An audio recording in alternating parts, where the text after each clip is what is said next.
नमस्कार दोस्तों, बालाजी स्टडी अड्डा में आपका स्वागत है। आज की वीडियो में हम देखेंगे सीटेट अपर प्राइमरी जो सेक्शन है उसके कक्षा 6, 7, 8 एनसीईआरटी बेस्ड जो है सोशल साइंस के 20 जो है वो प्रश्न। काफ़ी लोग कमेंट करके कह रहे थे कि एसएसटी भी साथ साथ में जो है वो प्रश्न की प्रैक्टिस होती चले, तो इसलिए आज हम 20 प्रश्न देखेंगे, साथ में इनका एक्सप्लेनेशन भी हम साथ में जानते चलेंगे। तो चलिए शुरू करते हैं प्रश्न नंबर 1 से। पहला प्रश्न कह रहा है कि निम्नलिखित में से किस वर्ष में ब्लैक पावर आंदोलन जो है उसका उदय जो है वो हुआ था। 4 ऑप्शन दे रखे हैं, आपको बताना है इन चारों में से कौन सा सही होगा। एक चीज़ का ध्यान रखिएगा, क्वेश्चन यहाँ पर जितने भी आएंगे कठिन आएंगे और ऐसे ही प्रश्न पत्र में भी पूछे जाते हैं, तो ये ना सोचिएगा कि आपसे एकदम सरल सरल यहाँ क्वेश्चन जो है वो पूछ लिए जाएंगे, जैसे कि सुपर टेट में आप देख रहे हैं तब भी काफ़ी ईजी है, परंतु अपर प्राइमरी सेक्शन में सोशल साइंस के प्रश्न जो है वो कठिन आते हैं। तो चलिए बात करते हैं उत्तर की। तो बिल्कुल आपका ऑप्शन नंबर डी 1966 जो है वो सही हो जाएगा। ब्लैक पावर आंदोलन 1966 में जो है वो आया था और 1975 तक जो है वो चला था। और ये जो है जो मैल्कम एक्स एक व्यक्ति थे, उनकी शिक्षाओं पर जो है वो आधारित था, जो कि मार्टिन लूथर, आपने नाम सुना होगा, मार्टिन लूथर किंग। तो इनके विचारों के कह सकते हैं जस्ट अपोजिट था और इनके अनुसार कह सकते हैं जो अश्वेत लोग होते थे उनका अपने अधिकारों के लिए हिंसा का प्रयोग करना उचित भी जो है वो माना जाता था। तो आप ध्यान रखिएगा 1966 जो है वो सही हो जाएगा। बढ़ते हैं चलिए अब अपने अगले प्रश्न 2 की तरफ। दूसरा प्रश्न कह रहा है कि ग्लोब पर कर्क रेखा भारत के कितने राज्यों से होकर गुजरती है। आपको ध्यान होगा तो सुपर टेट में सभी राज्यों के नाम भी मैं बता चुका हूं, यहाँ पर राज्यों की संख्या पूछी गई है 5, 7, 8 या 10। आपको बताना है इन चारों में से कौन सा सही होगा। तो जो ग्लोब है उस पर कर्क रेखा जो है वो भारत के लगभग आप कह सकते हैं 8 जो राज्य हैं उनसे होकर गुजरते हैं। कौन कौन से हैं, तो आपका राजस्थान हो जाएगा, गुजरात हो जाएगा, मध्य प्रदेश हो जाएगा, छत्तीसगढ़ हो जाएगा, पश्चिम बंगाल हो जाएगा, झारखंड हो जाएगा, मिजोरम हो जाएगा और त्रिपुरा हो जाएगा। प्रश्न यहाँ से ये भी पूछा जाता है कि इनमें से कौन सा ऐसा राज्य जहाँ से कर्क रेखा होकर नहीं गुजरती, और आपको 4 राज्यों के ऑप्शन में नाम देखने को मिलते हैं, तो वो इसलिए आपको इन सभी के नाम भी जो है वो पता होना चाहिए। बढ़ते अपने अगले प्रश्न 3 की तरफ। तीसरा प्रश्न कह रहा है कि कुंग सैन एक शिकारी समुदाय था जो निम्नलिखित में से किस स्थान पर रहता था। 4 ऑप्शन है, आपको बताना है कि इन चारों में से कौन सा सही होगा। जम्मू कश्मीर, अफगानिस्तान, कालाहारी रेगिस्तान या थार रेगिस्तान। तो 4 ऑप्शन है, आपको बताना है इन चारों में से कौन सा सही होगा। बात करते हैं उत्तर की, तो बिल्कुल आपका ऑप्शन नंबर सी कालाहारी रेगिस्तान जो है वो सही हो जाएगा।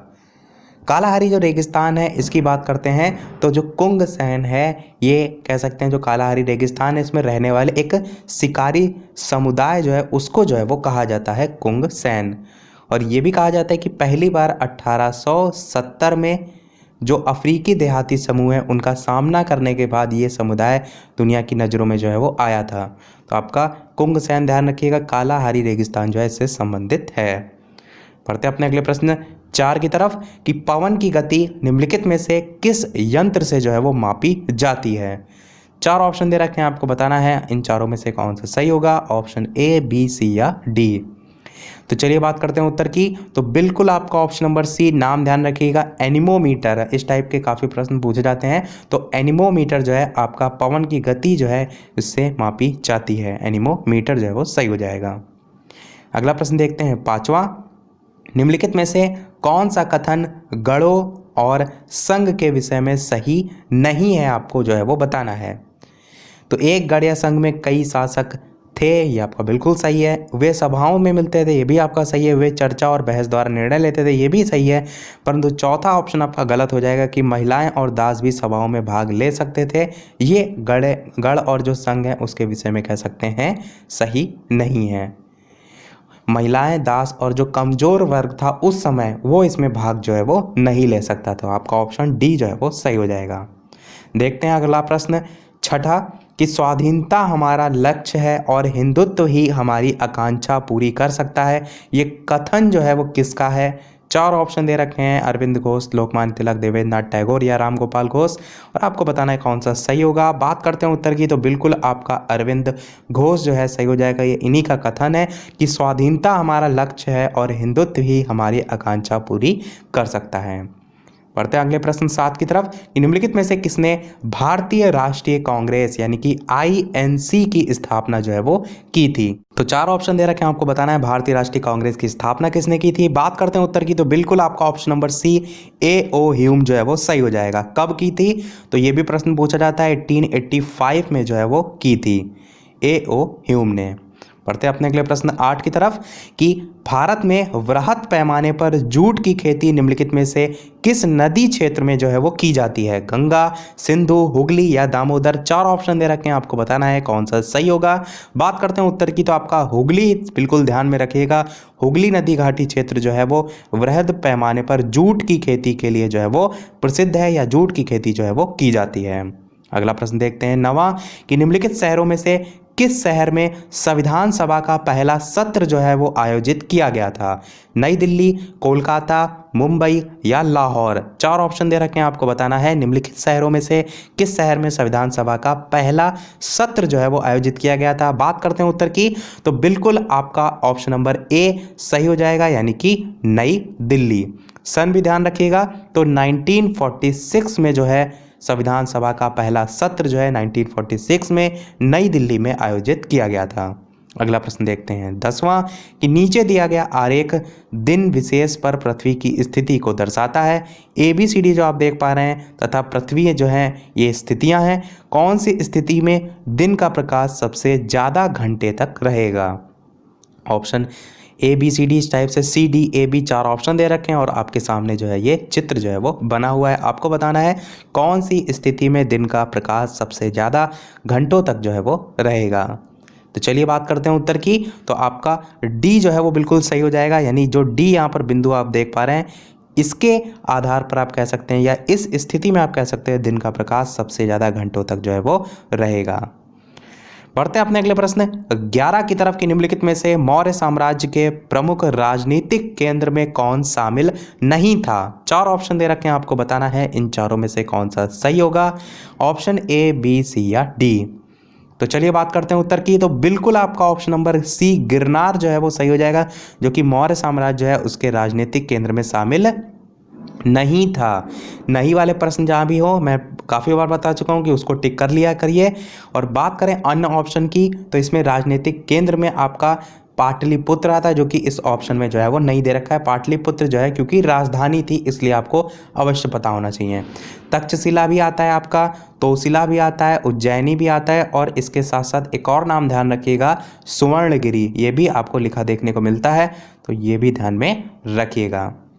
तो ये सभी आपके ऑप्शन हो जाएंगे।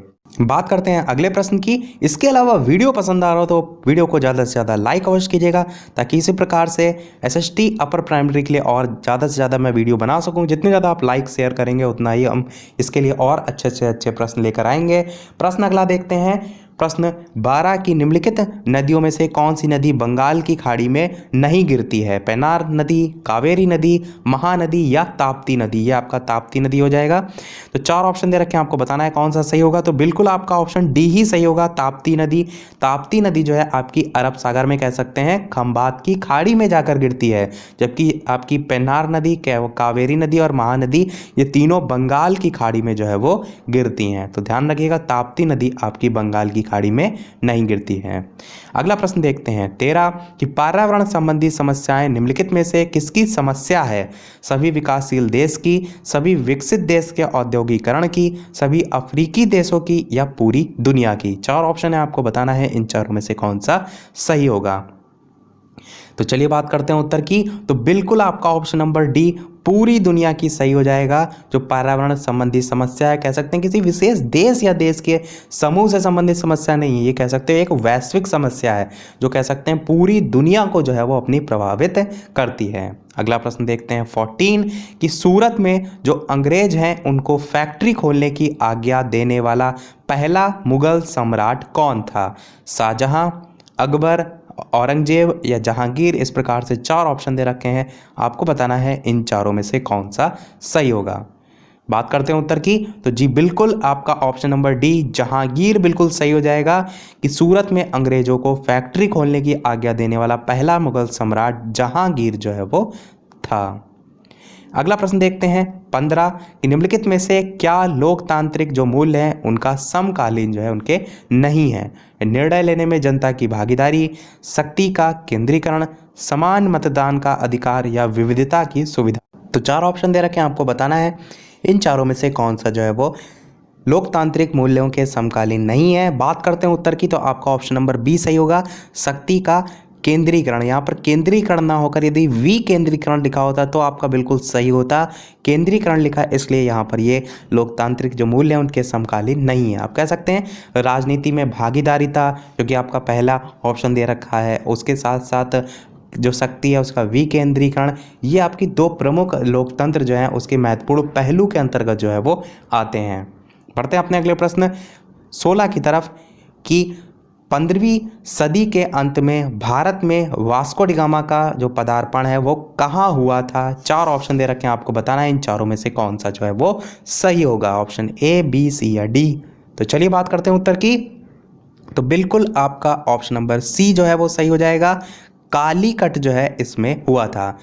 जो वास्को डी गामा है इसकी बात करें तो ये जो है वो पुर्तगाल का जो है वो निवासी था। ये भी डायरेक्ट आपसे प्रश्न पूछा जा सकता है, और इसने केप ऑफ गुड होप से होकर जो भारत है उसके सामुद्रिक मार्ग की जो है वो खोज की थी।